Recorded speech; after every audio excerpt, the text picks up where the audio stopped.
After his sophomore year at Emporia High School in Kansas, Caydrick Bloomquist was diagnosed with Crohn's disease, which causes inflammation in the gastrointestinal tract and weakens the intestinal tissue.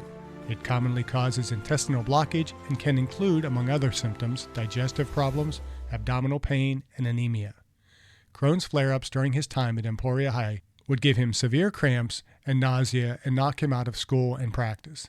After almost 3 months of almost continuous hospitalization stemming from his disease, Caydrick lost up to 40 pounds. Several surgeries and setbacks would challenge his dreams of playing college basketball. The physical effects of his disease were apparent, but for him, it was more than a physical problem.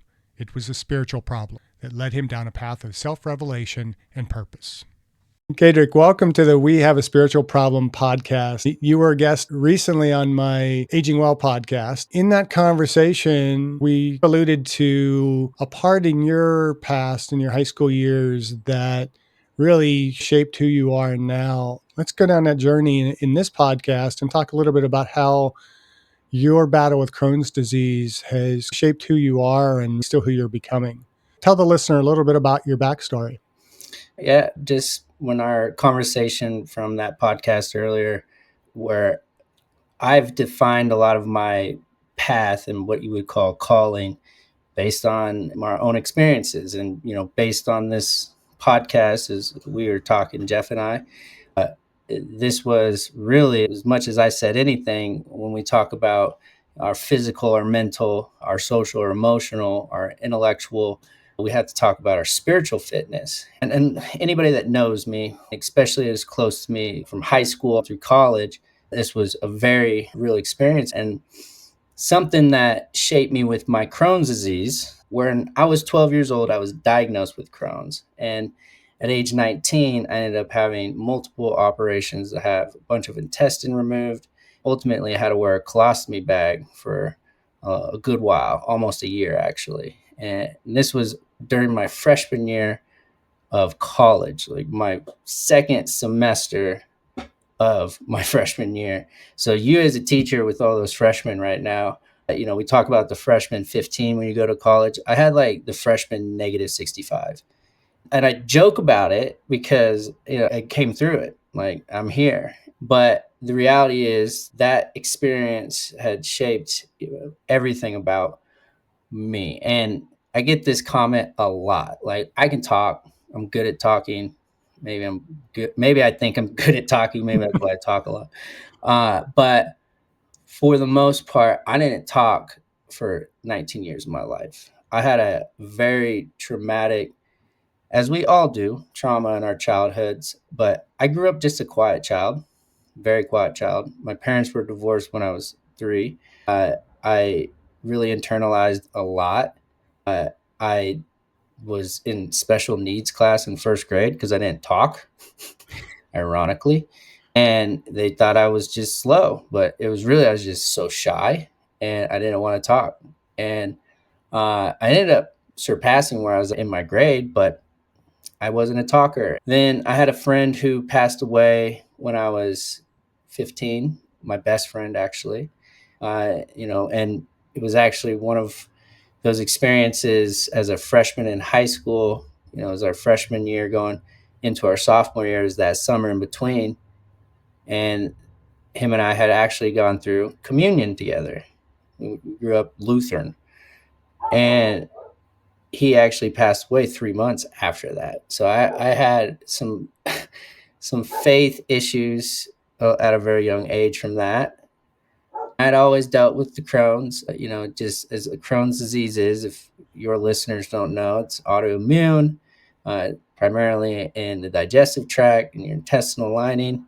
It's like ulcerative colitis, if you've heard that, IBS, really just causes a lot of just unpleasant gut issues. And I had been experiencing that from a young age. And for the most part, it's diagnosed when you're in your younger years or later in your 30s or 40s. And it's something that we don't really honestly know where the cause is. I have my assumptions. I think a lot of it deals with food we eat from a young age.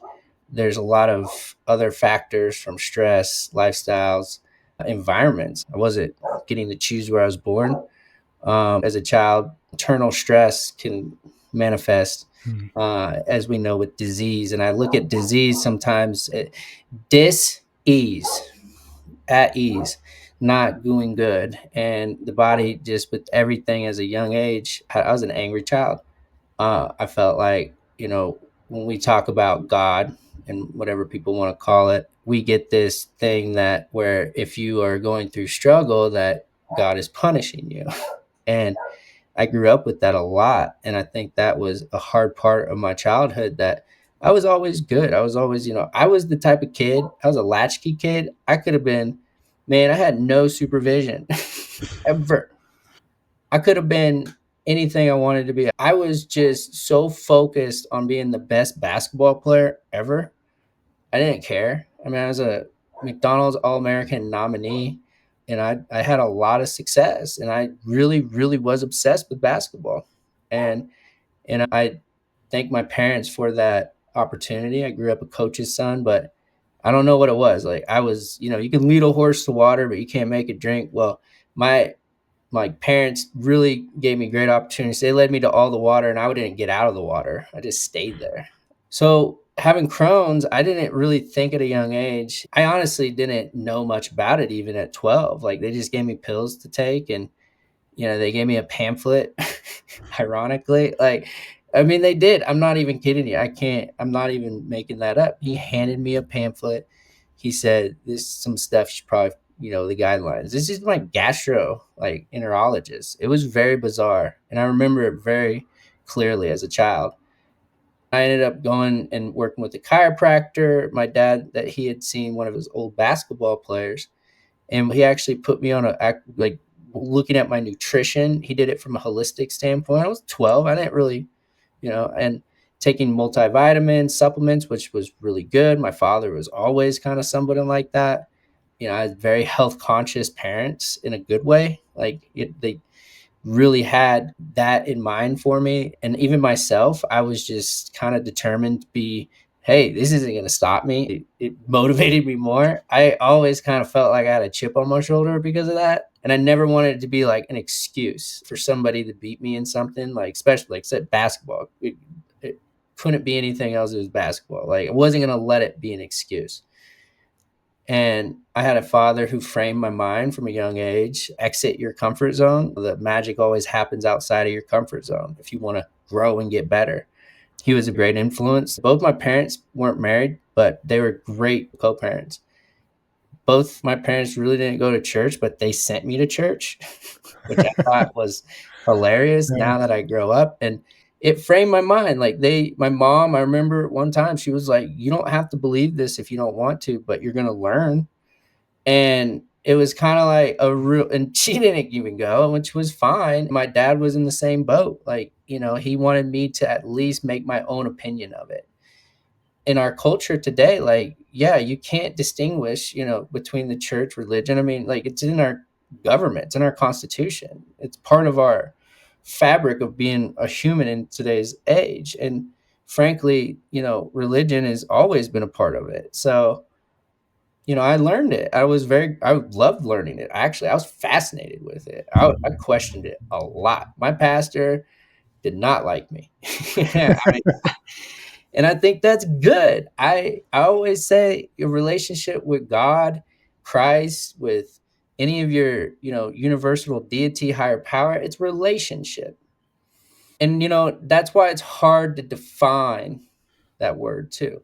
So for me, at a young age, growing up with the Crohns, growing up with, kind of the influences of a household where I had a lot of freedom of choice. My parents gave me the ability to choose, the thing that I wanted and loved. And they said, if you work hard, you pursue it, you will have success. And it was kind of like, here's the framework. And that was great. I had a lot of success in high school. I was school record holder in pole vault. I mean, like I said, broke records in basketball. And then college comes around and I want to go play college basketball. I want to be in the NBA, right? I was a Steve Nash fan. I mean, Larry Bird, I grew up watching him. I was obsessed, and as any child would be at that age. And I wanted to play at a big D1 school, but I was tiny. I was 6'1" and just a string bean, and I had Crohn's disease. And, I couldn't put on weight, just couldn't. And I was also just physiologically a late bloomer. I hadn't grown facial hair until I was 26. I mean, it was wild. So I was really stretching to try to get in the NBA. At that age, it's hard to turn that switch off in a kid. But I was getting recruited by Division Ones, a bunch of JUCOs, a bunch of Division Twos. I was getting recruited more for pole vault because I was probably a better pole vaulter than I was a basketball player. It was just like, no, I was determined to play basketball. And I was like, I don't care what it is. I'll go junior college. I was going to take a couple of years to try to develop. And really, thankfully, I'm glad that I chose junior college because like it kept me closer to home. Like back to the whole, good or bad, it's, you don't know. Honestly, it was great because when I was my freshman year, when I was in college, I got to the point where I was hospitalized, where this story kind of like leads to. And I was at my mother's home because I was going to the junior college that was right there where my mom lived with my stepfather. And if I wouldn't have my mom there or anybody there, like let alone at a college dorm, I probably would have not made it because basically I would have been septic. My intestines basically were leaking out. It came on in the way of a pink. What I'm blanking on it, where they take out the Oh, appendicitis. I appendicitis. was reading the article about you, yeah. There, boom, appendicitis, right? So they do an appendectomy, correct? And that's when they go in and do like the expiratory, the micro, like they see with the cameras and they notice that I have a bunch of intestine that is obstructed, 90% obstructed, about 2 feet almost. And so it really comes down to the decision like that has to be surgically removed, right? Because if I didn't have that, it would have been a lot worse. And so really that's where a lot of this saga of a lot of where I say a paradigm shift started, and where I had a lot of these questions of where, you know, what is it to be spiritual? Like, what is spiritual fitness? And what is, God? What are all these questions? Did I have those answers or those questions? I don't know. Like, I have no idea if I was asking those questions. I had questions. I was pissed off when I was a young kid about my best friend dying, like thinking about, woe is me, how has this happened? Then you get older and it's like, then this happens. And so I had no idea what I was walking into. Essentially, the experience led to me being hospitalized for close to 4 months, being in ICU, being in comas, and having 5 surgeries and wearing a colostomy bag for almost a year. And where I really took a lot from that. And there was where I have the crossroads, as we all have crossroads, and where I had to meet the reality of my mortality. And I had to face it firsthand. I didn't have a choice. There's no choice. And in those situations, you really get a sense of the human spirit. And we were joking earlier of if I could biohack spirituality and the spiritual awakening that it takes, I almost wouldn't wish it on anybody because it is painful and it will hurt. You confront everything. You confront the choices up to everywhere, who you are as that person, and this thing that we call life and what we have in front of us, and what does it mean? What is it about? And I was 9. I wouldn't have survived if I wasn't 19. And that's the truth. The truth is that, and I was told that multiple times, and I get it. The question I get asked a lot from that experience, besides like, what are those scars? And for me, for so long, deflecting to be like, yeah, like you should see the other guy, right? It has taken me time to understand that experience and what it meant to me. What does it mean to die? I've listened to what we call the NDEs, near-death experiences, in that world that they talk about. And that's just kind of this subculture. It even goes into alien stuff, so I tend to not walk into that world, but I still like to be a little, sensitive, because a lot of people go through these experiences and they're very similar and hard to discount. When I discuss it, it's hard to put it in words because it's more of a feeling. The one thing I was emphatic on when I came back was the only thing that mattered was that this life, all there is love. That's it. Like I did hard stop right there is the only thing I could tell you, that everything worth that you're doing here is just to be love and to give love. And that's it. To be it and to give it. It was that simple. That's the only way I can describe it. If you've listened to these other experiences from so many other people, I mean, there's so many books, they all say the same thing. And when we live in this culture, we live in this very, I'd say, this isolated view on our mortality, on our death. Like we don't see it. Like we don't, we take somebody to a funeral home, they're isolated away from the rest of the culture. We don't really understand as much as this process of we're born and then we die. And it's a profound question. It's ask every philosopher ever known. And that's why this podcast was so fun and so exciting for me to even have that opportunity even to discuss it. I've been really, discussing it with myself since that moment. And what I look at a lot of the things, what spiritual, being spiritual, it's like the same way I say being fit mentally, being fit physically, your spiritual fitness has a level to it as well. And I use the analogy a lot of playing a musical instrument, and I am not great at musical instruments, but if I was to take a guitar and I was to just strum it and just bang it, it makes noise, but is that music? No.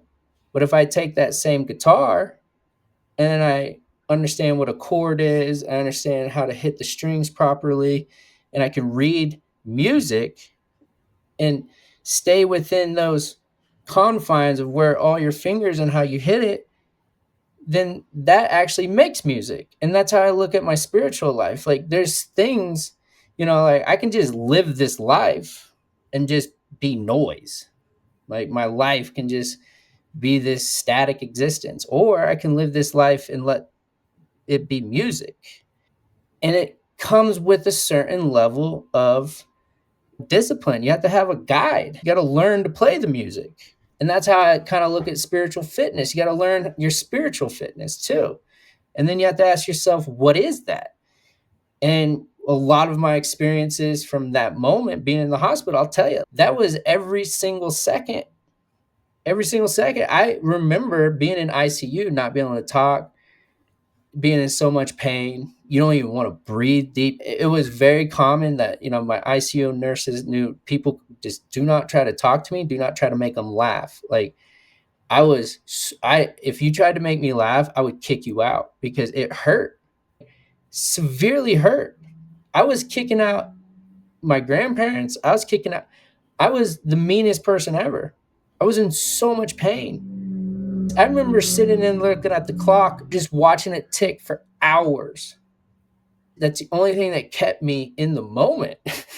You could only get so much pain medicine. I mean, they had to end up, like just keeping me sane was those tools, was this sort of fitness.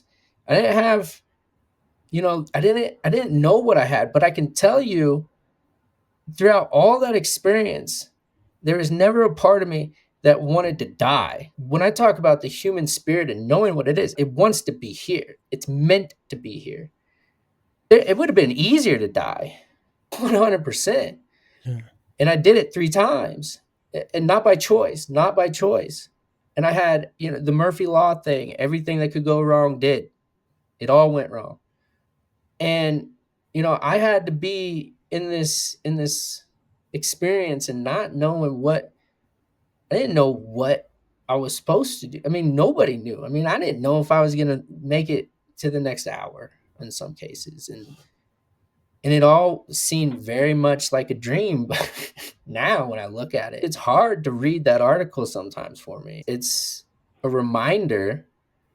And that's a lot of the things those tools that I learned from that experience. That's why I am who I am now. And where I'm at with fitness and health, I've always said it's the purpose that you have in life. It's so hard when people ask about purpose, like what's my purpose? And man, my favorite saying, I remember this gym, and the gym that, I train out of here in Colorado Springs sometimes, and I love it, is God doesn't call the prepared, he prepares the called. I started looking at my life as everything as a preparation for the next thing, the good or the bad. Like, what am I learning here? And back to kind of our conversation, always being this student and not knowing, because like, if I would never ask, I would never wish that experience on anybody. And then those things lead to the next thing. And then I think about spirituality, and I think, okay, well, what is spirituality? I think of resilience, the word resilience. And I think that's what the human spirit is. It's resilient. It's so resilient. Once again, I've read every single book, philosophers. You have the internet as a young kid having a colostomy bag, and you don't want to see the world, and you're trying to figure out everything. You go through everything. You become obsessive when you have these questions and you get thrown into this world. And it took a long time for me to really gather and understand what I went through.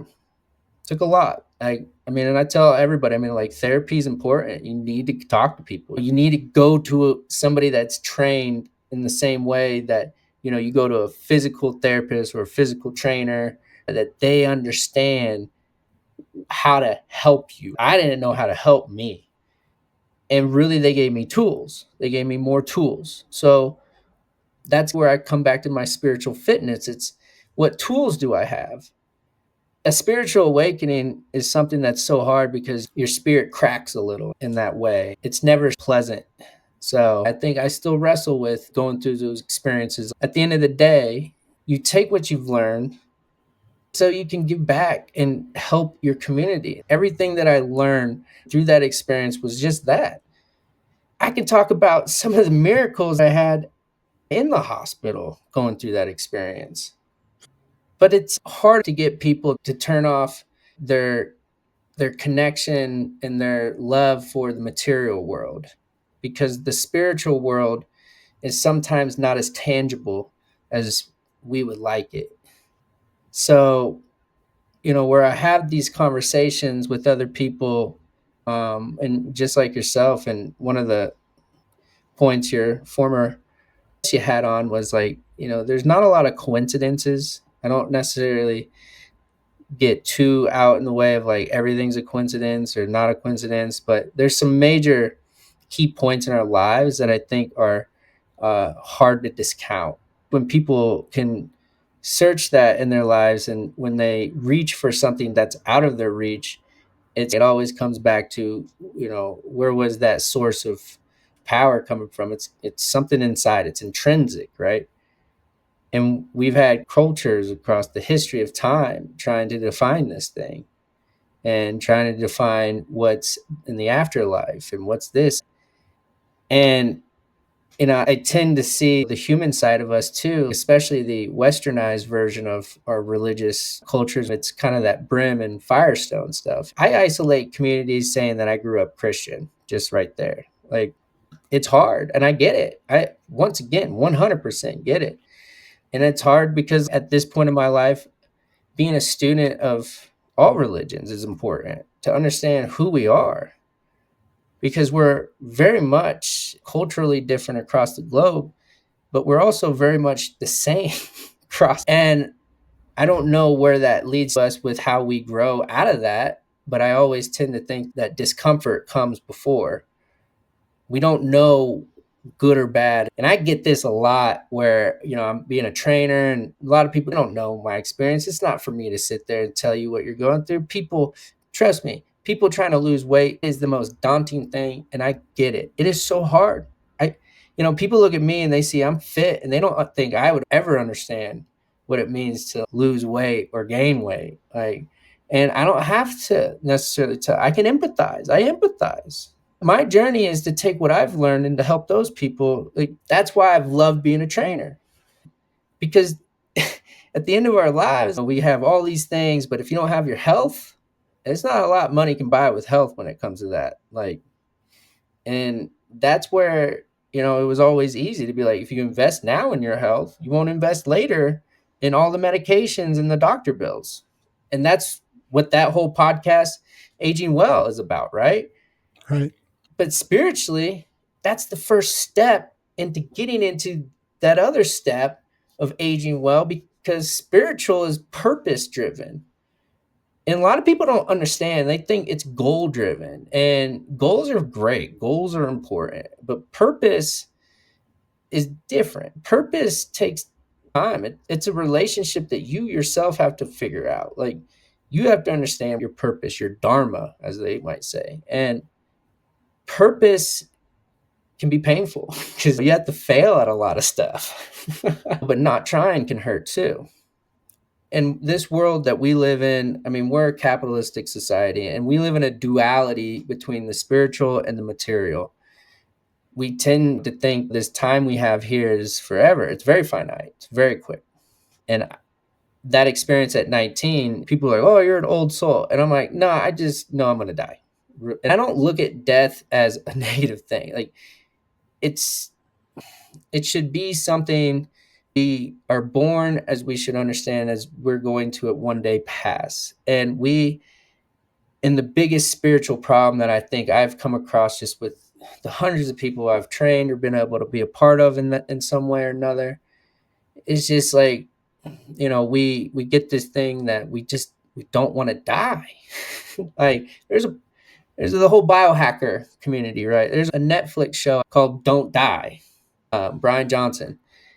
And, and I agree to some point, like, I want my life while I'm here to be pleasant and enjoyable, but I don't want to, necessarily not die. Like, but I want to live in a way that, as a human, that I'm passing on something to the next, to my children, to my family, to the next generation of these, just one little tool that might help you. And really, that, for me, it's like this spiritual one. I mean, I've been struggling with it since 3, to be honest. And I know that's like 3. And I'm like, yeah, 3 was and it's a very vivid memory. And that's something that, I can tell a little bit off the podcast just for, the sake of anonymity. But I think it's something that, I've seen in this culture, and, and I've been faced with it. And not that there's not a lot of people in other cultures and other places, they live with it every day. And, to sit here in this country and, United States, I'm here in Colorado, I got my dog, I got food in the fridge, I got high-speed internet, I got running water, I got a healthy body. Those things are circumstantial too. We are living in a world that we just haven't found our peace with that afterlife. And that's, once again, the most profound question that you're asking. And that's a spiritual problem, right? It's a huge. And then I get back to that plane of the instrument. And then I look at what religion is. And I kind of think it's funny when someone's like, how'd that person get good at that sport? Well, they practice religiously. And then we get offended when people are like, oh, they're religious. But sometimes being religious is being disciplined. And sometimes understanding that's the tools of how you create, right? So, I mean, that's a long answer.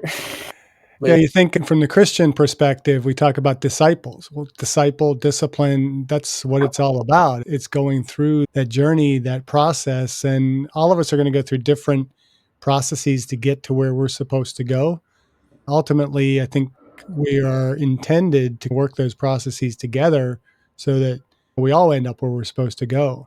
So at what point do you feel like you made that shift in your life from a more physical perspective to a spiritual perspective of what was going on in your life?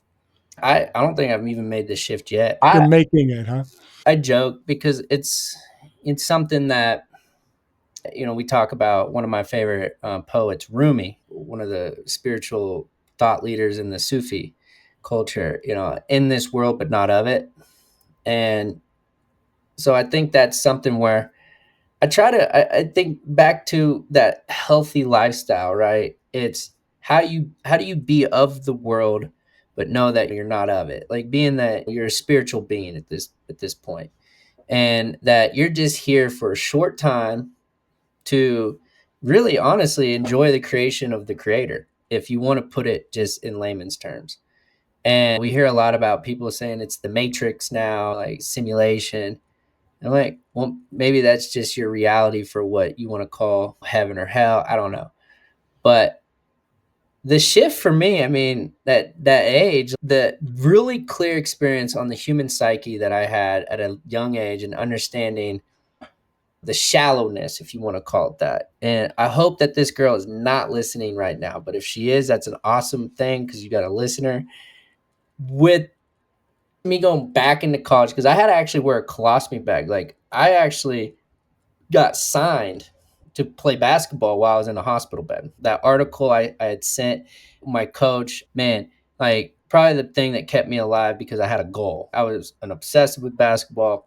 But ultimately, I still had to wear this colostomy bag. When they released me from the hospital, which was like, hallelujah, in order to keep my medical red shirt, I had to get 12 credits, right? And still in my freshman year, so it's all gen ed. I was like, I'm gonna do the 12 easiest things. And this is like really before online. We didn't really, this was like 2009 for me.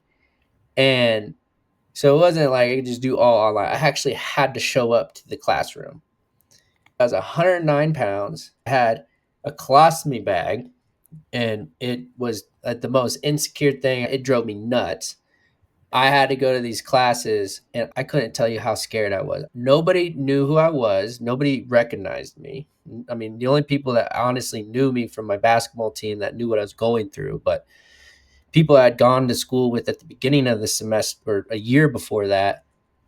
And I'd come back and like, they don't even know who I am. So like, I'm like this new like person in a whole different body, getting a whole different experience from a different view. And I mean, I was sick. I was very sick. And so people avoided me, which these are just 19-year-old kids, right? Like same age as me, 18, 19. And so it's like, and I remember one day, the first class I went to, nobody would sit by me. I got there early, so I didn't have to walk behind or walk in front of people. So I'd get there 15, 20 minutes early. And once again, these are college kids, so they're not showing up early anyway. So I'd get there early, sit in the back, like right by the door, as close as I could. And nobody would ever look at me. Nobody would sit next to me. It would always be an empty left seat right there.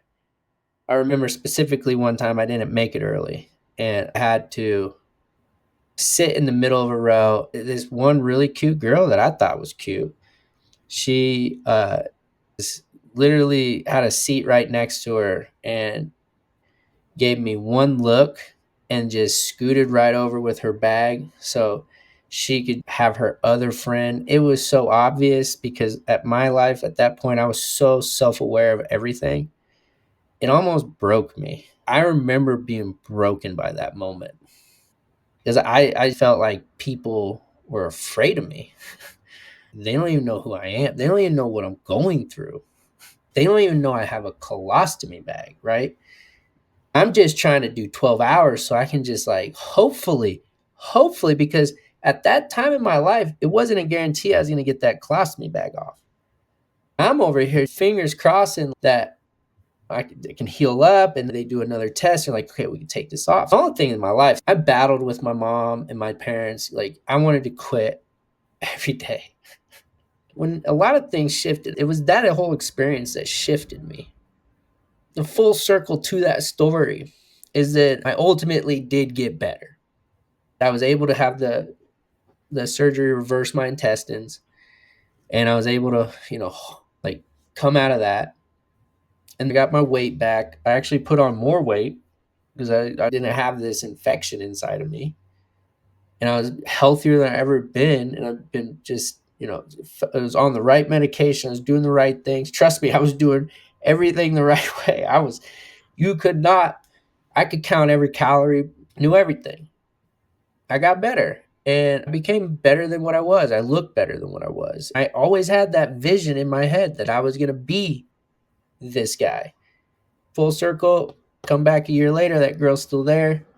I'm looking good. I'm buffer. I'm like, put my weight. And I actually had a seat open next to me. This girl comes right next to me and sits right down and starts chatting me up. She had no idea that I was that sick. I'm talking to her and figured out real quick she didn't know who I was. She had no idea how impactful that one thing she did a year prior affected me. And it was such a profound moment. And like I said, I'm like 20 at this time. I'm like, still 20, whatever, 21. I don't know what I like, but just a young kid going through some just stuff that I don't know if humanity ever really wrestles all that much with. Once again, why we have a spiritual problem is because we don't always understand the connection. And I got to give her grace. She's 19, 20, but at the same time, as I've gone older, I mean, we've seen it across the world. I mean, we don't have a culture that is as empathetic as, we would love it to be. And I think where you get back into semantics, what is spiritual and where do we have a shift and how did it shift for me? Man, it's so organic with everybody. It's an individual relationship. I guess that'd be the question I would love to ask you one of these days. I'm going to give me a podcast, but You can ask questions to me in this so podcast as what well. would you say? I mean, what shift was there? Has there been a shift in your life? Because I've always wrestled with, I think it's always multiple shifts. Sometimes I think I'm always being nudged, and I don't know. Yeah, I think for me, it has been kind of a constant nudging for really as long as I can think back. I mean, this podcast is about you today, but I start telling my story. My parents divorced later than yours did. Obviously, they're both still kind of in my life. My dad was very much involved. I don't think he ever missed a football game or a wrestling match throughout my high school years. There was a time, and my mom and I fought a lot in high school. Mm. When my wife and I met and we went through this counseling session or this workshop, it was Harville Hendricks. It's Getting the Love You Want. It's a really awesome program for anybody relationally to go through. We did different exercises through the course of this week. And one of the exercises we had to do was to list the negative talk we had gotten from our parents. Mm. I can't recall any. In fact, I felt like my parents built me up too much. But the only thing that came to mind was that my mom would say, "You're just like your father." Hmm. I always took that as a real negative, and they're putting down my dad and putting me down. It wasn't until years later that I recognized that it was painful for her to have me in a house because I would remind her of my dad. My dad and I are very much alike, Yeah. feature wise and everything else. And it occurred to me it was hard for her, but it was also making me feel like looking at everything that my dad did poorly or didn't succeed at. If I didn't succeed, of course, it's just like my dad. It took me years to realize that it was actually a good thing that I'm just like my father. Because my dad, I've mentioned him on other podcasts and stuff, that he is somebody who would take chances. He did things that nobody would imagine anybody doing. He got to try out with the Pittsburgh Steelers. Hmm. He never played football in high school or college, but managed to get to training camp. That blows my mind. He spent a couple of days there. Obviously, he didn't make the team because they brought in Ray Guy, who was a far better punter. But who has the testicular mass to do something like that? Later in life, he started acting. He was an extra. He didn't get any speaking roles per se, other than some student films, but That's cool. he made some great connections. He was one of the regular extras on Law and Order Criminal Intent. There's some scenes in you've probably seen him in movies or TV shows. Oh, yeah, a bit. He was in It's Part of the Family. It was a movie that had all three generations of the Douglases, Kirk, Michael, and Cameron. Really? And there's a scene in there. It's the wake. The mother dies. And so they're sitting at a table, and Kirk Douglas actually asked for him to be at the table. You'd have to know it was him. But I mean, this icon of an actor wanted him to be in that position.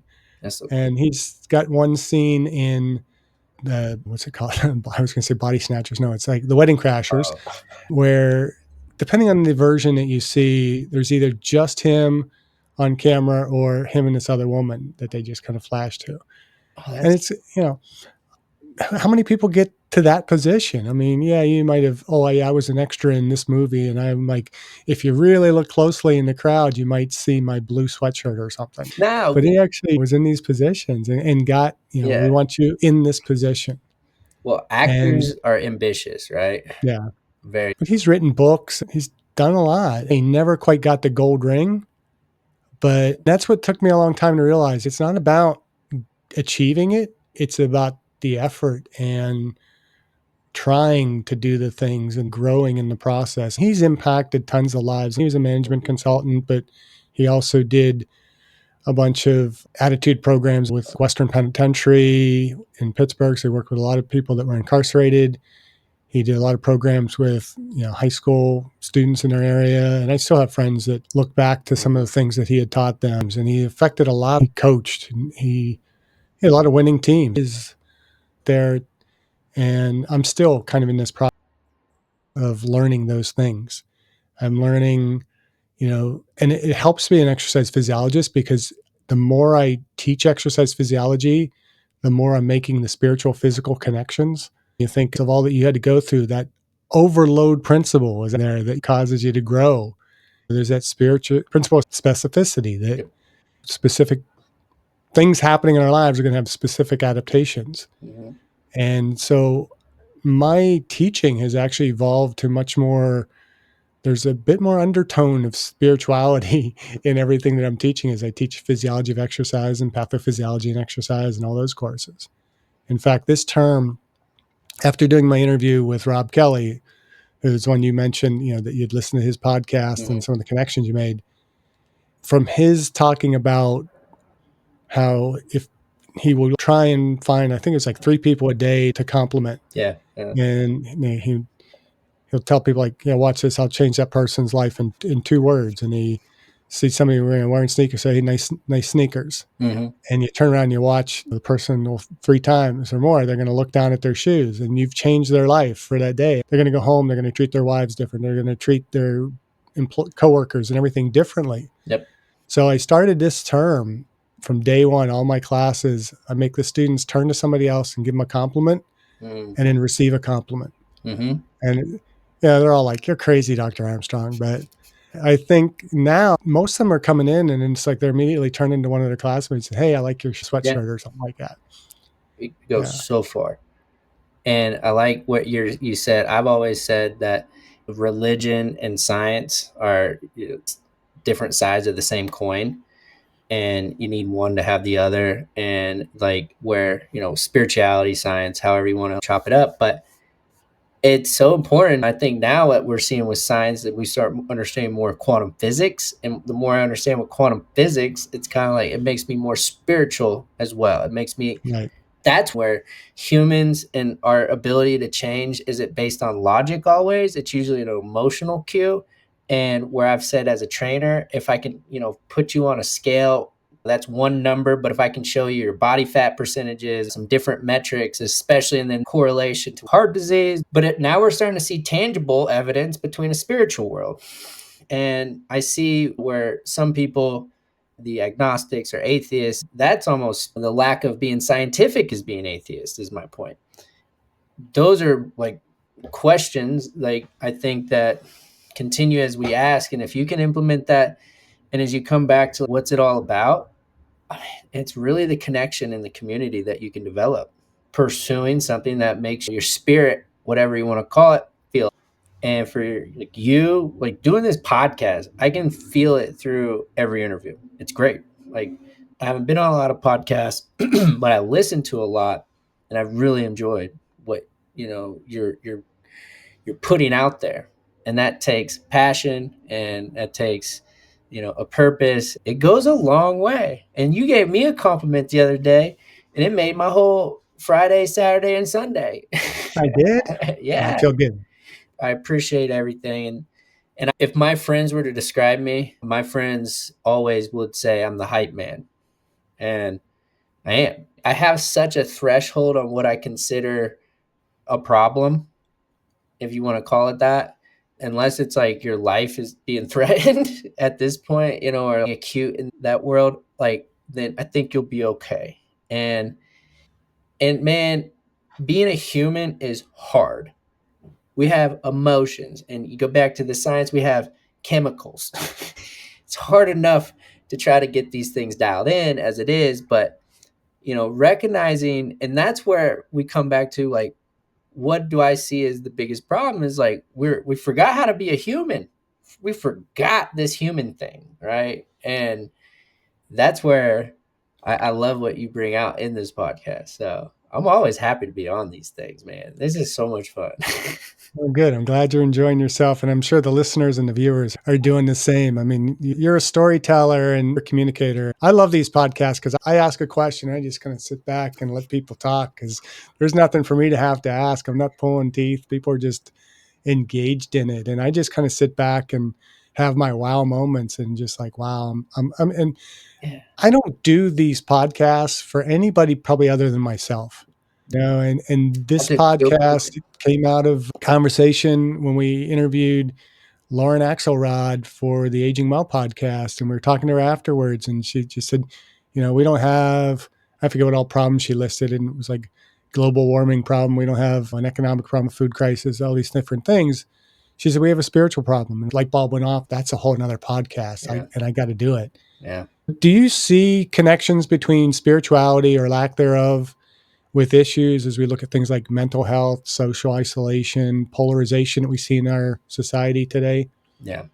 Yeah, 100%. I'm partnered with probably one of the more interesting fields I'm interested in right now is like the social fitness. We have our spiritual fitness, we have our social fitness, and it plays such a role. I look at social media in the same way I look at processed sugar. It's a processed, distilled version of community, right? It's the fake version of community. Now, don't get me wrong. I love my processed sugar. I love my Snicker bars. Okay. I do. But in moderation, because an apple is that more wholesome, more better sugar, right? So just like that, social media to process sugar as it should be with your normal social community should be in person, right? It's more wholesome. Just as much as that connection that people just aren't getting, we live in a country that's developed between state and religion. There's a big important, people really need to understand why we were founded that way. For as long as humankind has been around, that's how we've operated. I mean, we fought wars. We still fight wars to this. Yeah. So, and I think we don't do ourselves a justice because we discount it. If I just bring up the word Christian to a lot of people in today's culture, I mean, you bring up any other religion in today's culture, it seems to be met with animosity. That's basically our culture right now. But our culture hasn't had that community. We've lost that part. We haven't been doing that part. We haven't gotten together. We haven't talked it out. Like we haven't communed, and hence the word community. But the thing is, it leads to every issue that you have in your life when you don't have people. We are humans. We are meant to connect. We are meant to be in groups. That's how we survive. But society has developed into a way that it's automated more things than not. And that's where we were talking about on our other podcast, where I'm such a fan of technology. And I think optimistically, it's going to allow us to get the pendulum swing back to wanting to be more human.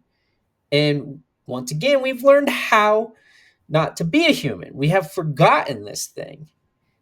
And we can break it down any which way we want. But when you take yourself away from the community of people, and so whenever I say somebody, like, you want to start a goal, you want to do this, you want to do that, like, your number one accountability person is going to be a group of people, a tribe. Like, that's why social fitness now, no surprise, is trending up. I mean, it's across the board. Pickleball. is that for that reason.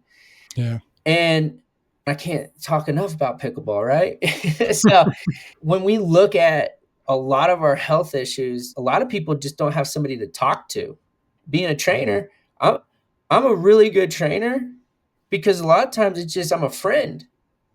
It that simple. Like that can also give them a structure. Back to what I was saying, I can just make noise or I can make music, right? That's what I really try to teach my clients. And not having that community stems to so many, like the mental health one. And that's where we talked about like it all trickles down. I know you have your pillars and my personal pillars. This is for everybody to focus on their own questions and define their own important pillars. Mine always were the 5 F's. I call them the 5 F's: faith, family, fortitude, focus, and then the last one's fun. So all in that order. And so faith always comes first. Family always comes second. Fortitude, that's moving forth with courage. It's an attitude of courage. Focus, clearly you got to have focus. What are you focusing on? And then fun. I'm in this world, but not of it.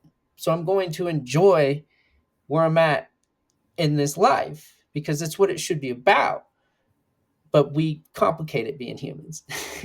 So yeah, the mental health thing, and that's why it's so cool to be a part of this community on the podcast and like LinkedIn and just the people that we've met. And to think like 20 years ago, I mean, you couldn't really connect with people this way. We had computers, we had things, but we weren't doing it the way we're doing it now.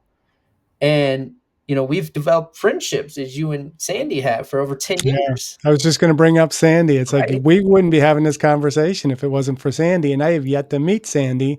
And Mm-hmm. Sandy is just somebody who was introduced to me through, I can't remember if she came directly through my friend or if it was through kind of a step from my friend to Sally Roberts to Sandy Griffin. And so, yeah, I mean, that's one of the things I was thinking about this when you started talking about processed foods. I put out an invitation to a dietitian to be on the podcast. I just read an article yesterday that she had written. I haven't heard back from her yet. Hopefully we'll get her on. She had written an article about ultra processed foods that aren't as bad as we think they are. At first I'm like, a bunch of crap. But then as I read the article, it's like she's making some points here. There are certain ultra processed foods that can be very healthy for us. One of the things she talked about was AG1, the athletic greens that Mm-hmm. are promoted, or, you probably take a whey protein shake, Yep. right? Yep. These are all ultra processed, but they have health benefits for us. It's really, what is the processing involved and what good can it bring to us? I mean, it's not like eating a McDonald's hamburger or something like that that's ultra processed. It's eating something that has nutrient density to it and benefit to us. Mm-hmm. And so when we look at social media, it's kind of the same thing. It can be ultra junk food for us, or it can be ultra healthy for us. Mm-hmm. And it's what we choose to do with it.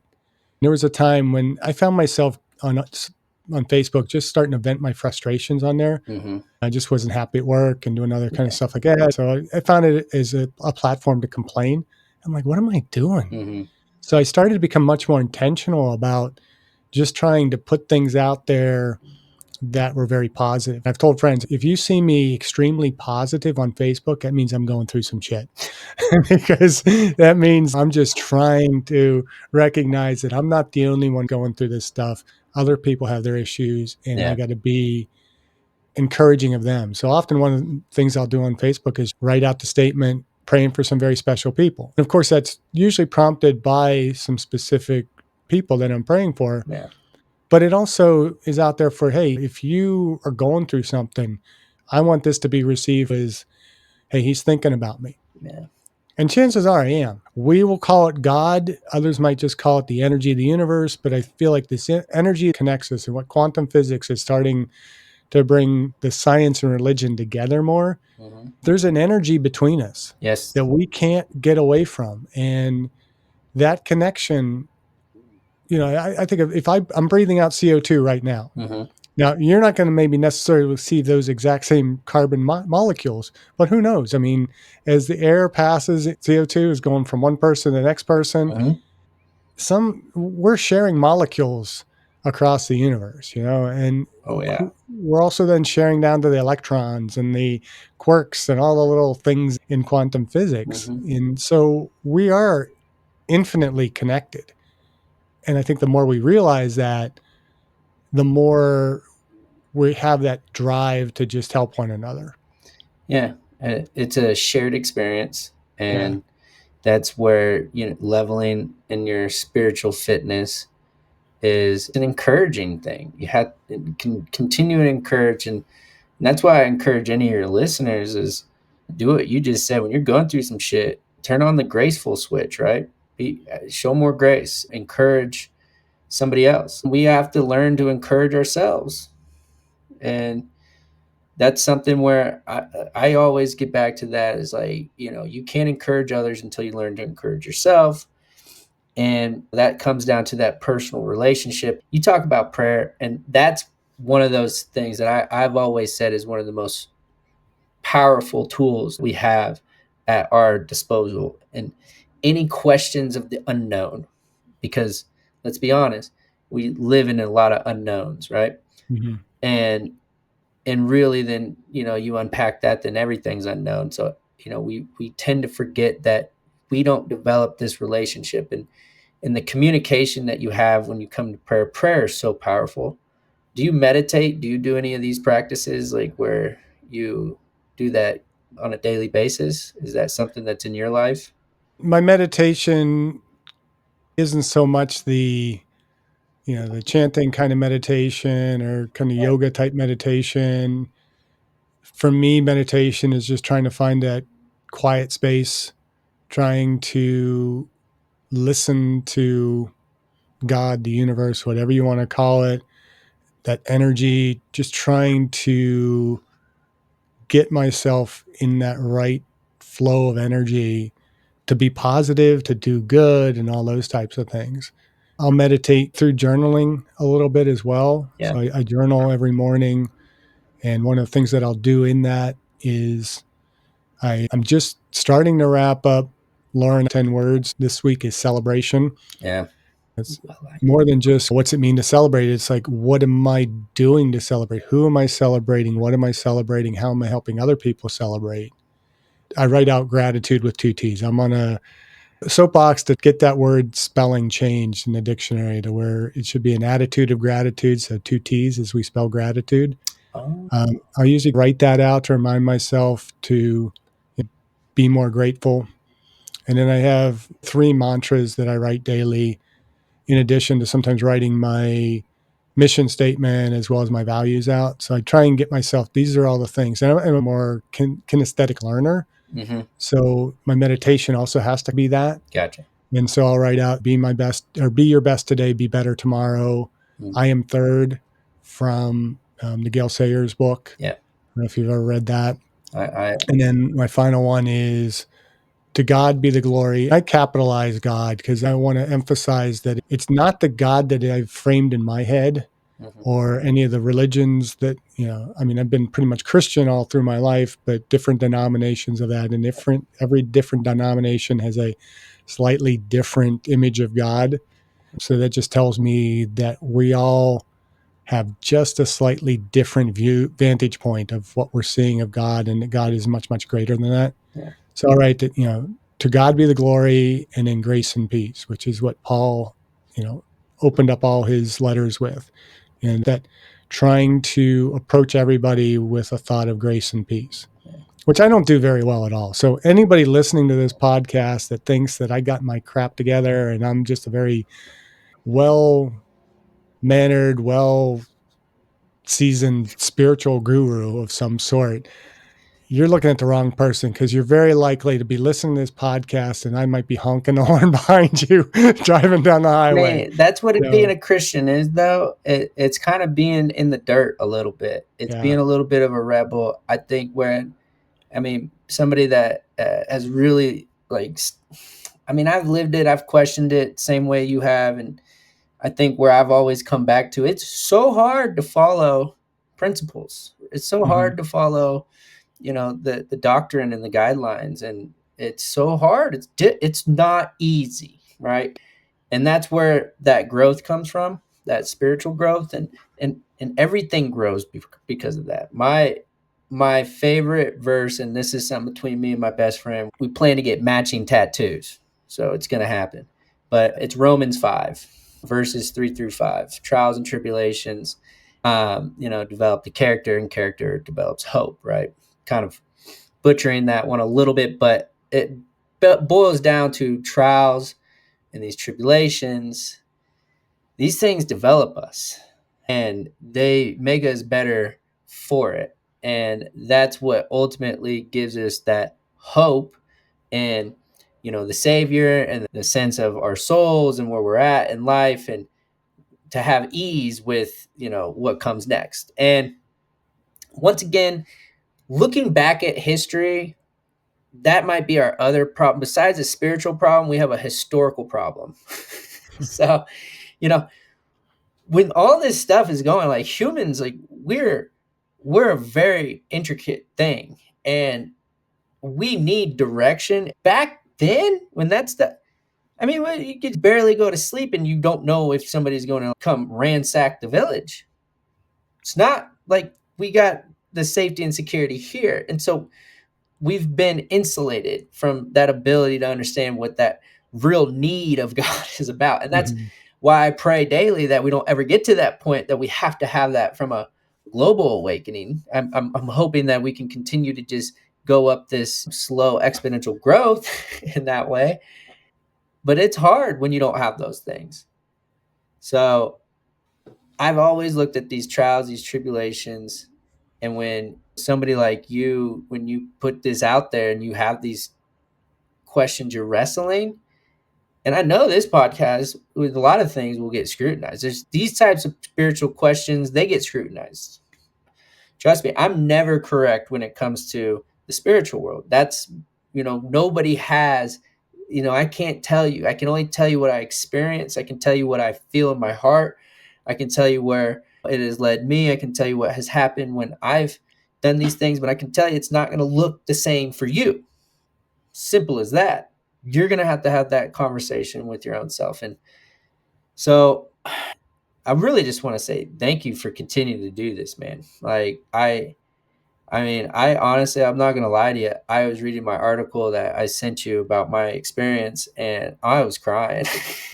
I've really been trying not to cry about this podcast. Through that experience, I wrestled with God. I denounced God. I kicked my pastor out of my room. A lot of people gave me Bible. The Bible I still have today, like, is the Bible I read every morning. But the guy that gave it to me, I hated the guy for the time that I was there. If you brought up God's name, I was pissed. I was the guy that was like, woe is me. Why do good things happen to bad people? I never really thought about how hard it was on my parents when I was in that. It was very much just survival mode. I look back, and the thing that breaks my heart is when I read that article, I sit there and my mom's reading this article, or my dad, or my family. And it's like, I didn't even know if I was going to be alive after that article. I mean, there wasn't a guarantee. There wasn't a guarantee I was going to have the colostomy bag and all this stuff flipped around. And I can't imagine, I only thought about me, and I didn't think about how hard that was on my family. You start to realize that these things that impact us individually, we don't realize how much they impact others. And then I get into this conversation because I've dealt with this. This is a big part of our issue in mental health in our culture, the suicide, and it's taboo to talk about, but it's happening. Yeah. And, we can't address it if we don't talk about it. Simple as that. And why is it? Give them more pills. Why? That's clearly not working in any general population. We have to come back to the community because we don't realize these decisions. When you're in that state of mind, you don't think about anybody else. It's so painful to be here right now. I get that. Trust me, I get it. Yeah. And that's really where my mission has always stemmed from. Maybe I didn't even know what the mission was, and that was God working through me. And back to what you said, capitalizing, the G in God, because it is a capitalized form. And it's the form that I've always said in my head that, like, if I can pursue that ideal version, and WWJD, what would Jesus do, right? And we've lost that ability to actually understand what it means to be human, because we don't understand how much it affects everybody else, and we've isolated ourselves from it, and we missed that. And that's where a lot of this stems from. And it pisses me off, because I've worked in industries where it really affects a lot of people. We still don't talk about it. We just continue to do the same old, and act like it's going to fix it. But that's the definition of insanity. You have to break through that static or cognitive dissonance that we have right now. And I have two little 14-year-old, 16-year-old little brothers, and I can tell you right now, I follow them on Instagram. They have it. He's 16, he has it, and I want them to learn and want to educate them. I try to be like, moderation. It's like the ultra processed food. There's the good time, there's the not good times, the good kinds. I mean, we have a real issue at this crossroads we are facing. And so having these conversations, talking about it, and that's one I will never shy away from, because I've lost friends to it. And that's what this Colorado Springs Health and Fitness Expo, that's where all the proceeds from the door sales go. That's where all the money goes to Colorado State of Colorado Suicide Prevention nonprofit. Because we have a disease culture if this is the case. It's going to take the community to come together. And it's the same way we got sick. It's the same way we're going to get better. That's where we're at. That's the crossroads I see in this podcast, bringing community, the things I've witnessed in my community, the social fitness stuff. It's so impactful. And it doesn't have to talk about, secular or non-secular. It can be whatever. It could just be community, right? Because you get into being around and uplifting people, right? And we have a world that is so caught into this material side of things, which is fine. We all know the saying, you can't take this with you when you die, but you can also leave a legacy, and you can leave things behind that can add value. And yes, those can be, assets and property. And like I said, be in the world, but not of it. I'm not telling people to be a monk. I want you to be a full human being. I want you to experience life, but also let life give back to you in the way that it was meant to give back to you. And it's so much more fun to hang out with people, and we've lost the art of just that, right? Yeah. And I'm afraid I don't know where the trend goes. You might have more insight because you teach college kids, so you should tell me. I'm not sure. It depends on who you're teaching. I think my students could be very different than they would be in other majors. Mm-hmm. Because I do think the exercise science majors tend to be a little bit more hopeful, optimistic. One of the things I emphasize in my classes is that as we look at exercise and the modalities we might use, or how it's used in therapy and treatment and all those types of things, how it affects disease, it's all biomechanical psychosocial. I'm really trying to emphasize to them that psychosocial piece is one that we often miss. We talk about the exercise prescription and how the biology works out, how the physiology works, but you can't dismiss somebody who's obese. It's not just because of a genetic malfunction or a lack of movement. There are very specific psychological and sociological obstacles that are keeping them from doing the things that they need to do. And it's our responsibility as a community to address some of those things, bring down those barriers, help people out. If there's crap food out there, then how do we stop it from being made and being the only thing accessible to people? How do we get people to have healthier food available to them? How do we get them to be able to move if they're living in communities that are unsafe? So that's where I think, this podcast being called We Have a Spiritual Problem. It's like, we don't have an obesity problem. We don't have a mental health problem. We don't have a drug problem. We don't have insert problem. We have a spiritual problem. And the solutions are going to come from the spiritual dimension. And that's not to say that you have to be a Christian or of any religious denomination. The agnostic, the atheist, they all have a spiritual dimension to that. Science, as we talked about, is inherently spiritual. That's the conversation I want to have on this podcast is, how do we understand that there is more to life than ourselves? There's something greater than ourselves. How do we engage in communion, in community with others in a way that is going to make positive change?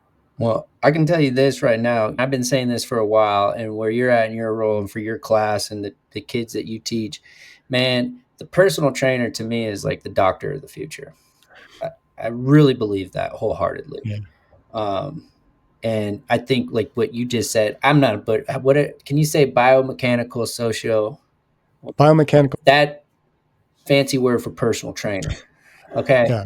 And I think where I look at the industry, where I look at where health and fitness is like where being a personal trainer, whether they know it or not, it's important that like you have to put the personal in the personal trainer. And that's what people are craving right now. They're craving that connection. If you can have that person that can understand and be that shepherd for that person on their journey, like I said, I'm going to teach you versus give to you. Right. And that's profound. I'm very glad you said that, because like that to me is where I see the future of health and fitness. And I earnestly believe that the personal trainer is the doctor of the future. So they connect on that level that other health and fitness experts just don't. Like the clinical people, they're too clinical. They got too many notes and too much of the insurance on their ass. They just can't connect. It's just not the way that they're trained. Then you get into the big strength and conditioning world. There's so much that goes into the human being, but we're in such a weird time because our population, from the obesity thing, it's like over half of the adult population is what it is. We know this, right? It's obese. And like you said, that's not a this, that, the other. It's a spiritual problem. So you need some spiritual leaders in what you're doing. That's what you're teaching. You're teaching how people to be human again. That's what this is. And that's the problem. We forgot how to be humans because we're spiritual beings. It all starts from that little entity. Like, what's the famous saying? I'm a spiritual being having a human experience. There it is. Yeah. I forget who said that. I don't know, but I've heard it. Yeah. You said it. No, I'm sure I didn't say. If I said it, I was plagiarizing someone else. I know that. Yeah, it's one of those old adages, right? We forget that. And that's where I always try to be. It's like, a sense of morality, a sense of, I'm in the world, but not of it. And you get what you give. I think that's another, the golden rules and all these things. That's why I always like, if I could take any of these denominations and just take all your principles from it and take out the bureaucracy of who did what, and you like principles, people's lives would change in so many different ways. But once again, logic doesn't come before emotions, right? We are emotional creatures. Right. So I can give you, right, cigarettes. I can put the warning on the label. Doesn't mean you're not going to smoke them. Logically, I can tell you it's going to kill you, but you're still going to smoke it. We're emotional creatures.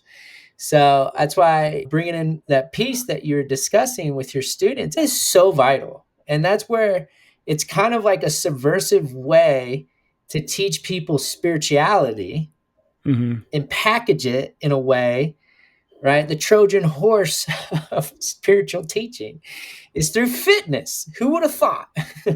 That's my life dharma. That's my journey right there. So I would love to see the next generation of our personal trainers. And I'm not saying all these people should be personal trainers, go be doctors, go be physical therapists, but never forget the human part of who you are and who you're treating. So crucial. Well, and that's why I want them to go into all those different fields that you mentioned, because from the personal trainer to the strength and conditioning coach to the PT to the OT to the PA to the physician, they're all in a position to change lives. Yep.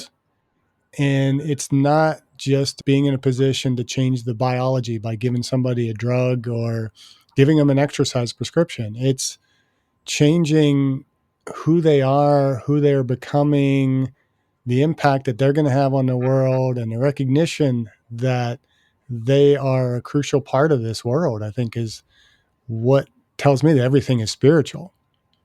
Yeah. I mean, we're at this crossroads once again where we're seeing, and I think we have, I'm really I'm a very optimistic person. I used to be very pessimistic.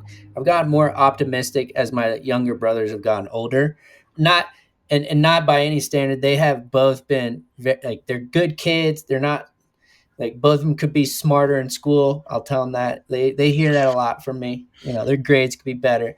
But these kids, like, they're growing up with a different view of the world in a way that I didn't really get, right? Or you and I, like, in, you know, with social media, and like they're perceptive in a way that I'm not. And I'm almost optimistic that they're like seeing this, you know, the people like my culture, you know, my generation, the people above them, like being sucked in by this type of, you know, communication tool, social media. I've seen my little brothers, they're like, I don't need it. They're cool. Like, I've seen it, right? And we're, you know, in this corporate world that, you know, they're constantly just after our attention. You know, that's all they Hmm. care about. The number one data point people care about is your attention. Pay attention.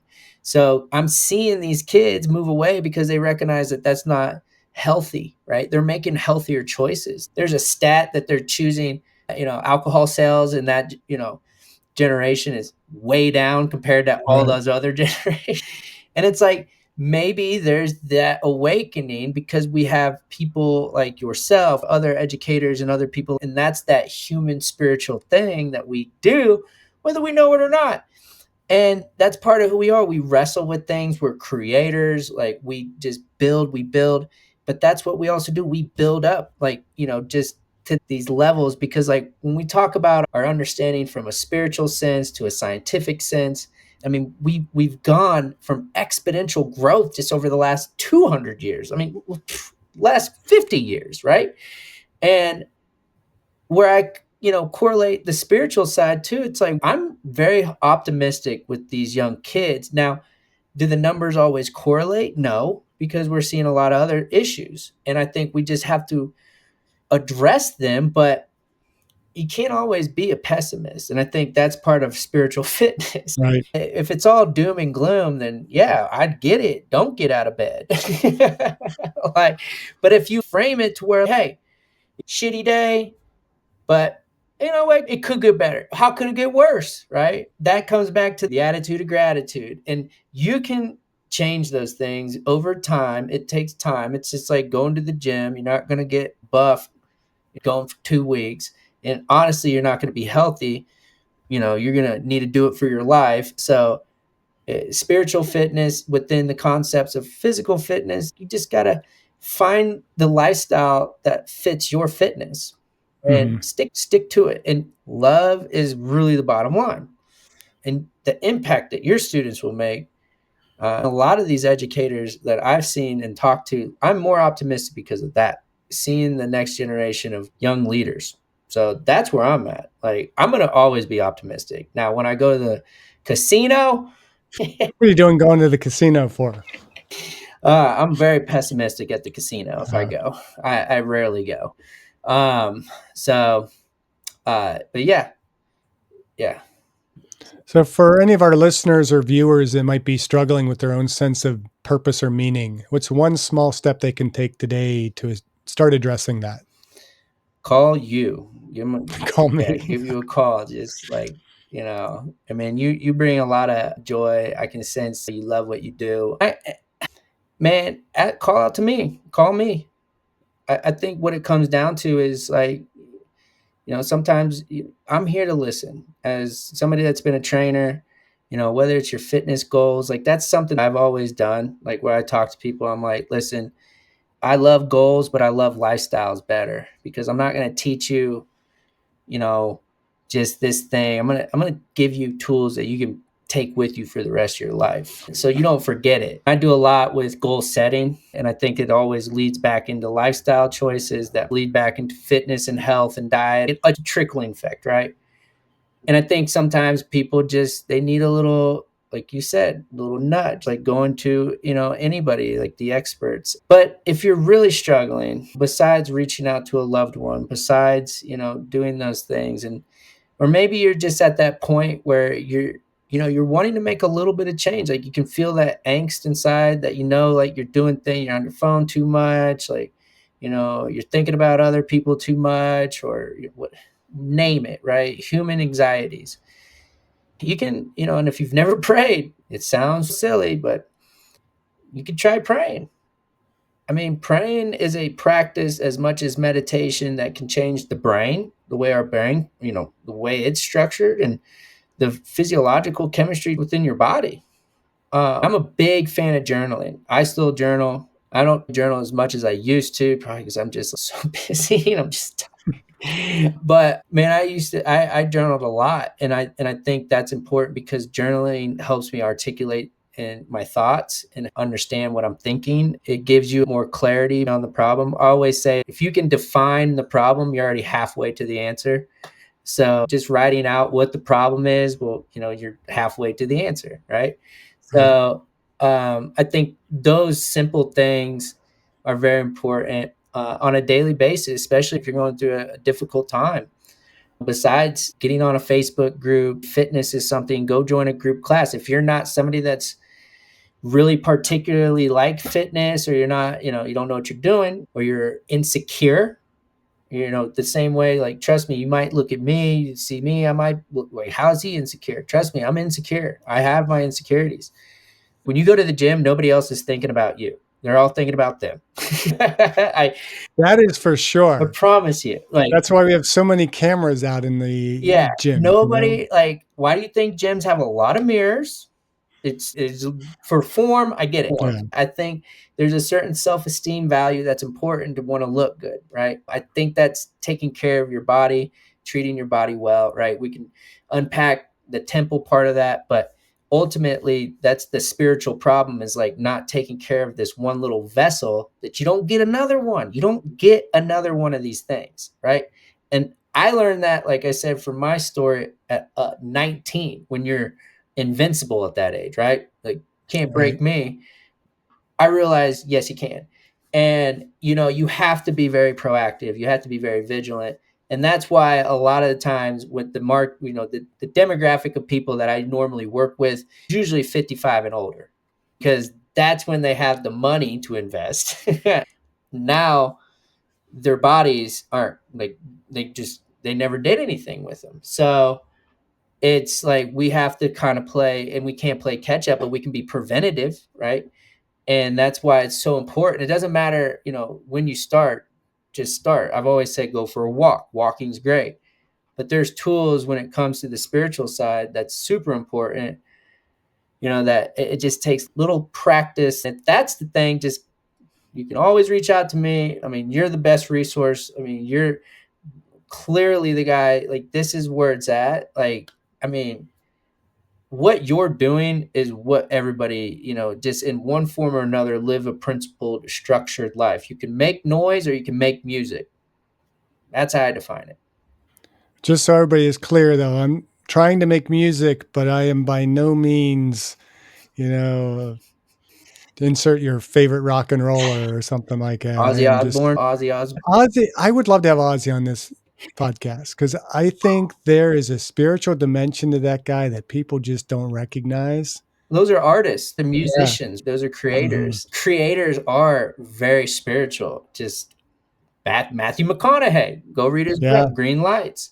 Because I think that you look at an actor, they have to kind of like connect into the human zeitgeist, the culture, and they really have to embrace it. You look at some of these roles, they have to legitimately change who they are. And that's a special talent. I think that's why we Mhm. admire it so much. Since the dawn of man, we've been entertaining everybody, and actors have been those people. They recognize that you have to connect into that human part. And then we get back into the quantum physics, it's all connected. Right. And maybe that's what the human spirit is.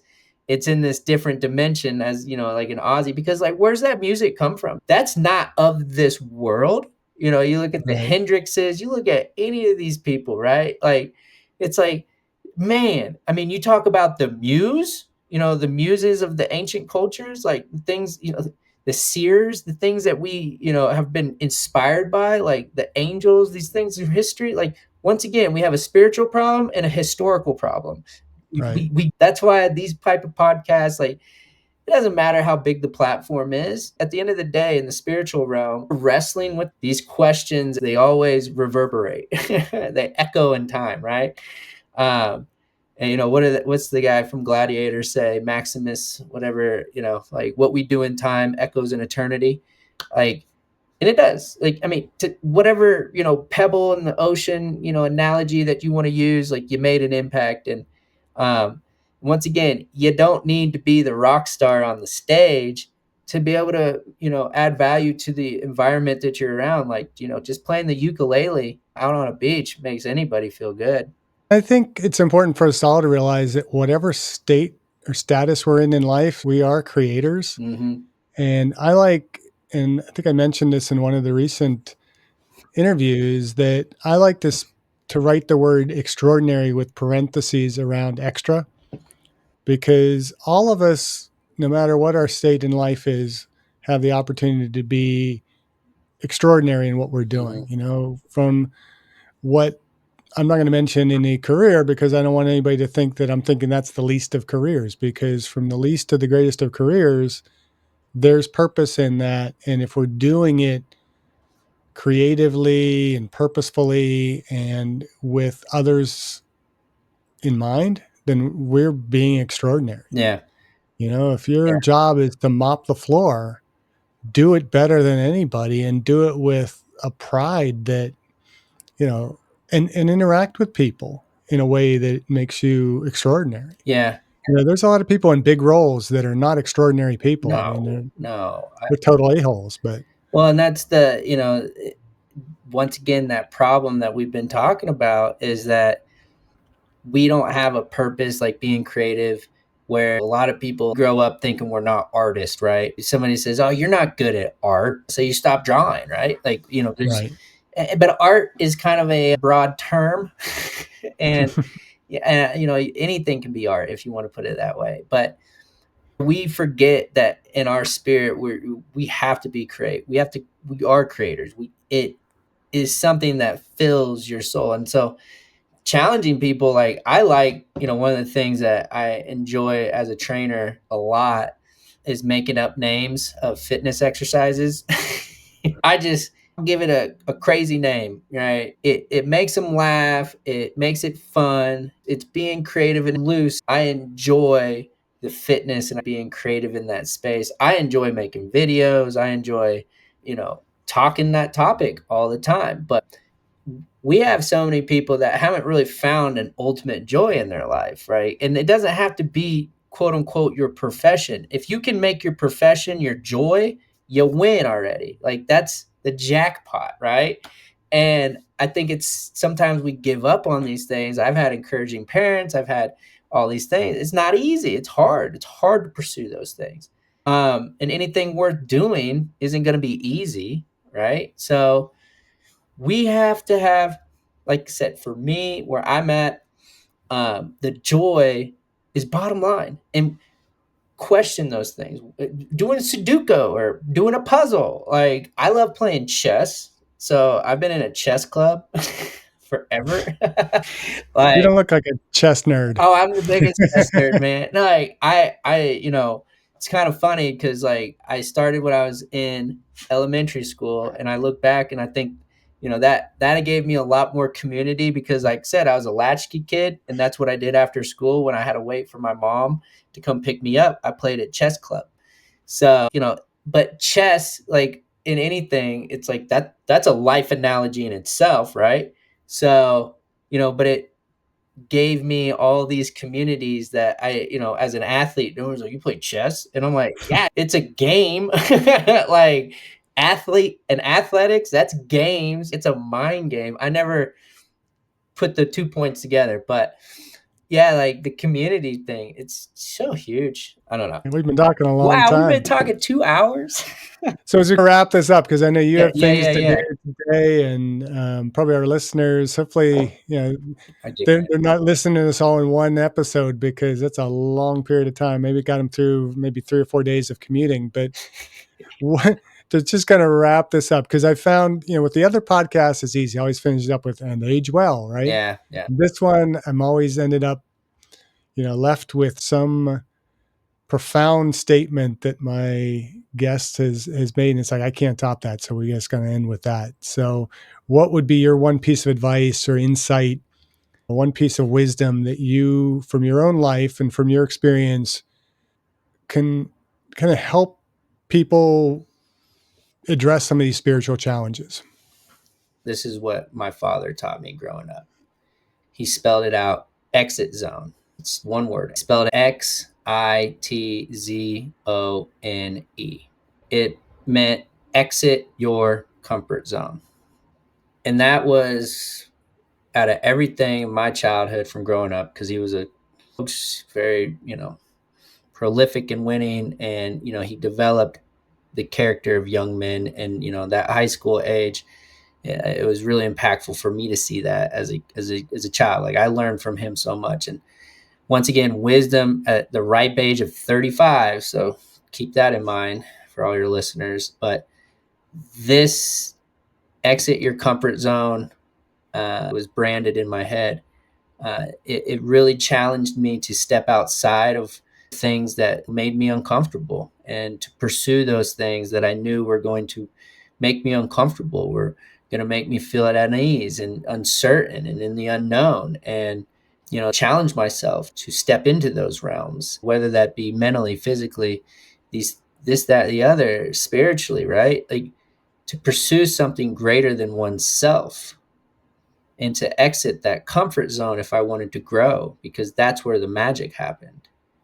If there's one thing, if I could ever leave anybody with, is to always be able to exit that comfort zone, because that's where the magic happens. And we will end right there, because that is a perfect ending.